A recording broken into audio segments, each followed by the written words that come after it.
Сәлем достар, бүгін сіздермен салалас құрмалас сөйлем туралы айтатын боламыз. Өздеріңіз экранда көріп тұрғандай, бізге тең дәрежеде байланысқан бірнеше сөйлем берілген. Бірінші сөйлемге назар аударайық. Көктем шықты және күн жылынды. Ыңғайлас, салалас, құрмалас сөйлем. Бұл сөйлемде іс-әрекет бірінен соң бірі қатарласып жүзеге асады, демек екі сөйлем өзара ыңғайласып тұр. Сондықтан біз бұны салалас, ыңғайлас, құрмалас сөйлем деп айтамыз. Екінші сөйлемге назар аударайық. Көктем шықты, бірақ күн жылынбады. Қарсылықты салалас, құрмалас сөйлем.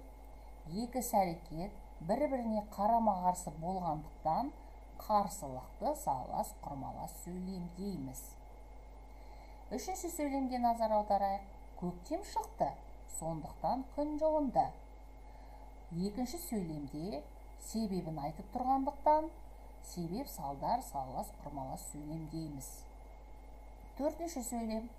Аспанды бұлт торлайды, бірде күн жарқырайды. Екі іс-әрекет бірінен соң бірі кезектесіп жүзеге асады.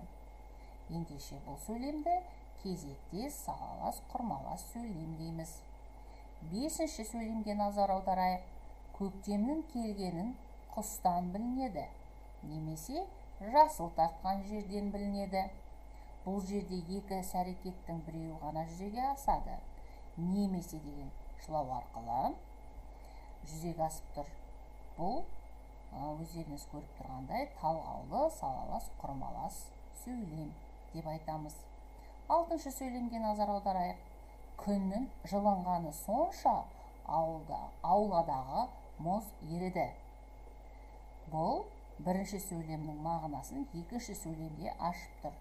Ендеше бұл сөйлемді түсіндірмелі салалас, құрмалас сөйлем дейміз.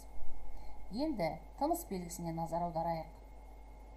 Өздеріңіз көріп тұрғанда екінші, үшінші, төртінші, бесінші сөйлемдерде үтір қойылады, ал бірінші сөйлемде және әрі шылаулары бір-ақ рет кездескендіктен үтір мүлдем қойылмайды.